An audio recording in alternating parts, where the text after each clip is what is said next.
அன்பினர்களே, மேற்காசியாவில் உள்ள அமெரிக்க ராணுவ தளங்கள் முற்று முழுதாக மிகப்பெரிய தாக்குதல் இன்று அதிகாலை நடைபெற்றிருக்கின்றது. தாக்குதலில் சேத விவரங்கள் தொடர்ச்சியாக வெளிவந்த வண்ணம் இருக்கின்றது. மிகப்பெரிய தாக்குதலாக இந்த தாக்குதல், அதாவது நாளாந்தம் வருகின்ற ஒவ்வொரு தாக்குதலும் கொஞ்சம் வீரியம் பெற்ற தாக்குதலாகவே வந்த வண்ணம் இருக்கின்றது. அந்த அளவுக்கு வெறி கொண்ட வேங்கையாக ஈரான் இலக்குகள் மீது, அமெரிக்க இலக்குகள் மீது தாக்கி இருக்கின்றது. இன்று அதாவது இந்த ஆசியா கண்டம் முழுவதும் என்று சொன்னாலும் மிகப்பெரிய தாக்குதலை அவர்கள் செய்திருக்கின்றது என்றுதான் சொல்லப்படுகின்றது. அதாவது சவுதி அரேபியா, ஐக்கிய அரபு அமீரகம், பஹ்ரைன், ஜோர்டான், குவைத் ஆகிய நாடுகள் இருக்கின்ற மிகப்பெரிய தளங்கள் மீது மிகப்பெரிய தாக்குதல்களை தொடர்ச்சியாக அடித்து வருகின்றது. இதற்கிடையில் அமெரிக்க அதிபர் தொடர்ச்சியாக ஈரானை மிரட்டி வருகின்றார். அது வேறு விடயம். தொடர்ச்சியாக இங்க இந்த பஸ் போகுது, டைமுக்குள்ள பஸ்ல ஏறிடுங்க, லாஸ்ட் பஸ் தான், இனி பஸ் இல்லை அப்படி என்று சொல்ல மாதிரி தான் அவர் கதைகள், பேச்சுக்கள் வருகின்றது, கருத்துக்களும் வருகின்றது.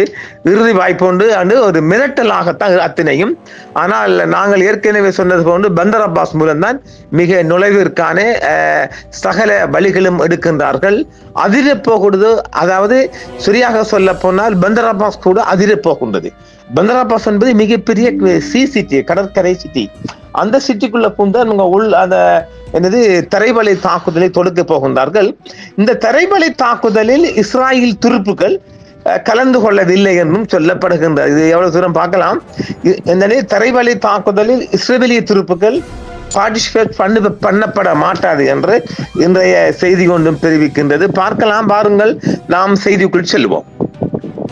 மேற்காசியாவில் உள்ள அமெரிக்க ராணுவ நிலைகள் மற்றும் நலங்கள் மீது ஈரான் ஆளில்லா விமான தாக்குதல் நடத்தி இருக்கின்றது. ஈரான் ராணுவம் ஜோர்டான் மற்றும் குவைத்தில் உள்ள அமெரிக்க ராணுவ நிலைகள் மீதும் அமெரிக்க ராணுவ உபகரணங்கள் உற்பத்தியில் ஈடுபட்டுள்ள பஹ்ரைனில் உள்ள ஒரு அலுமினிய தொழிற்சாலை மீதும் புதிய ஆளில்லா விமான தாக்குதல்களை நடத்தி இருக்கின்றது. தொழில் வசதிகள் இஸ்பஹான் மற்றும் குஜஸ்தான் இரும்பு ஆலைகள் மற்றும் B1 பாலம் உள்ளிட்ட நாட்டின் குடிமை உள்கட்டமைப்புகள் மீது அமெரிக்கா நடத்திய தாக்குதலுக்கு பதிலடியாக நேற்றும் இன்றும் அதிகாலையில் இந்த தாக்குதல் நடைபெற்றதாக ஈரானிய ராணுவம் தெரிவித்திருக்கின்றது.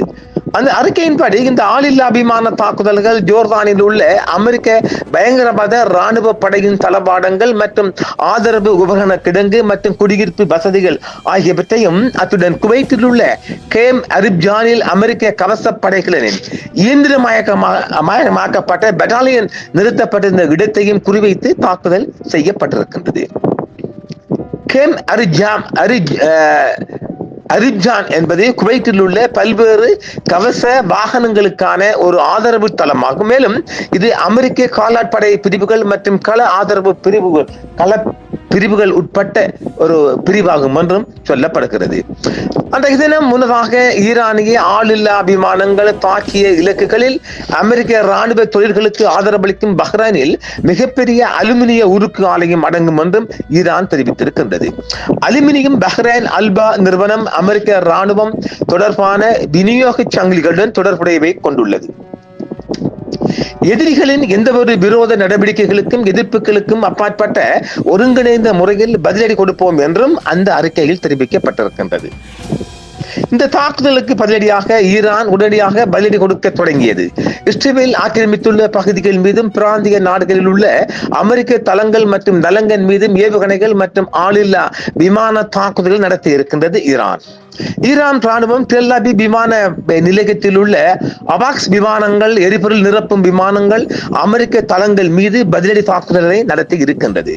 புதிய பதிலடி வான்வழி தாக்குதலில் ஒரு பகுதியாக ஈரான் ராணுவம் டெல் அபீப் விமான நிலையத்தில் நிறுத்தப்பட்டிருந்த அமெரிக்காவின் அவாக்ஸ் மற்றும் எரிபொருள் நிரப்பும் விமானங்களையும் ஐக்கிய அரபு அமீரகத்தில் உள்ள அதன் ரேடார் மற்றும் மின்னணு போர் தளங்களையும் குறிவைத்து தாக்கி அளித்திருப்பதாகவும் சொல்லப்படுகிறது. குடியிருப்பு மற்றும் பொதுமக்கள் வசிக்கும் பகுதிகளை தொடர்ந்து குறிவைத்து வரும் சியோனிச ஆட்சி மற்றும் குற்றவியல் அமெரிக்கா, அவற்றின் கிரிமினல் அமெரிக்கா சொல்லப்படுதா ஆகியவற்றின் கொடூரமான வான்வழி தாக்குதலுக்கு பதிலடியாகவே இந்த தாக்குதல்கள் நடத்தப்பட்டதாக ஈரானிய ராணுவம் தெரிவித்திருக்கின்றது.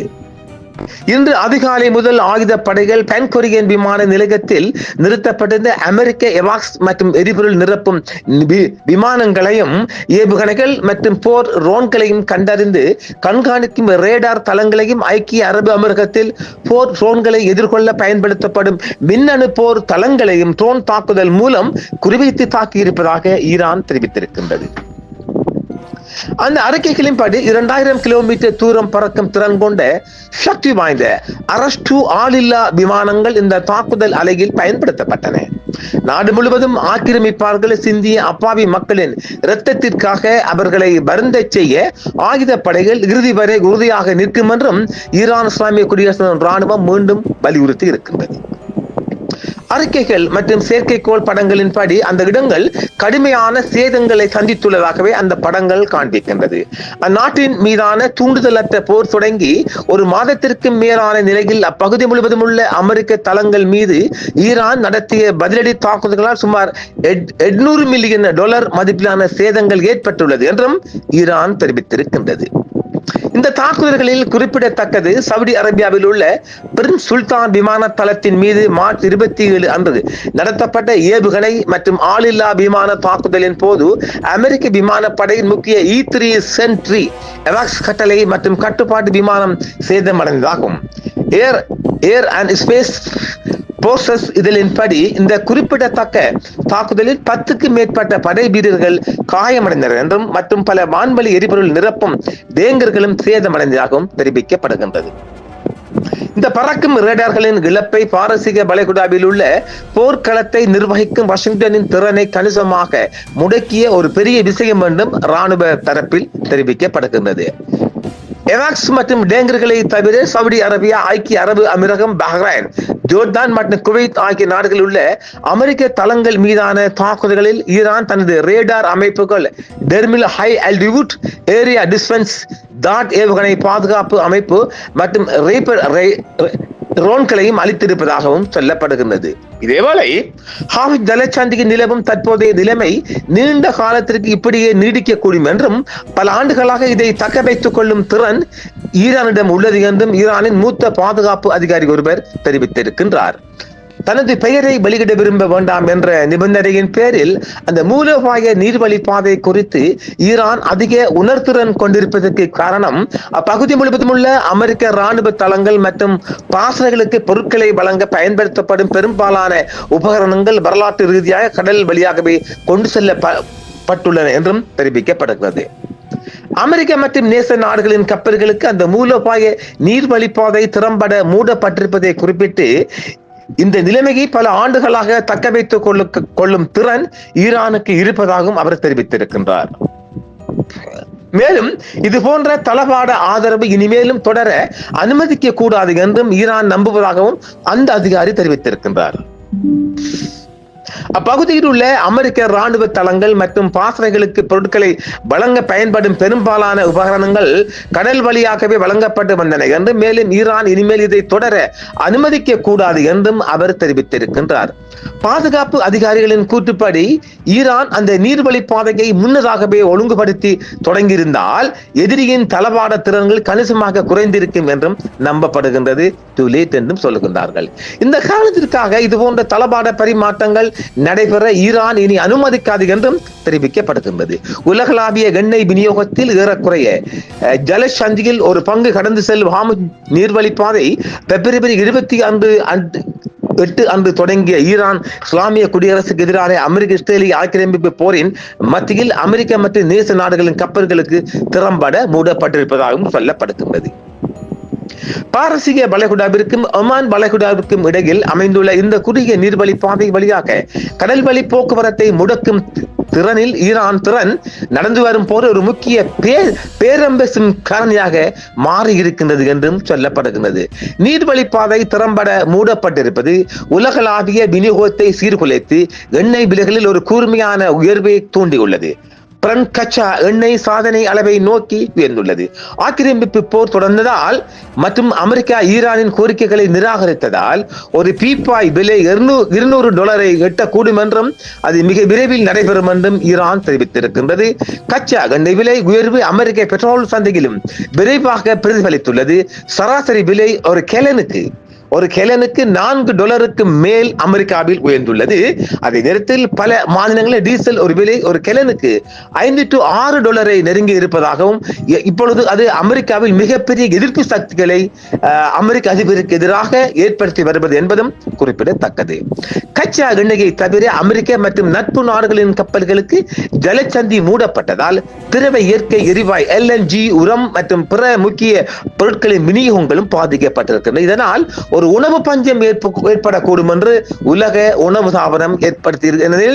சில நாடுகளில் இப்பொழுது விதைப்பு சீசன் என்பதால் அதனால் சில பயலை தட்டுப்பாடு வரலாம் என்றும் உர தட்டுப்பாடு வரலாம் என்றும் தெரிவிக்கப்படுகின்றது. அது ஒரு செய்தியாக சரக்கு போக்குவரத்து செலவுகள் மற்றும் காப்பீட்டு பிரமியங்கள் கடுமையாக உயர்ந்துள்ளன. இது குறிப்பாக அதிகரித்த போக்குவரத்து உணவு மற்றும் தொழில்துறை செலவுகள் மூலம் அமெரிக்காவில் பணவீக்க அழுத்தங்களை தீவிரப்படுத்தியுள்ளதாகவும் தெரிவிக்கப்படுகிறது.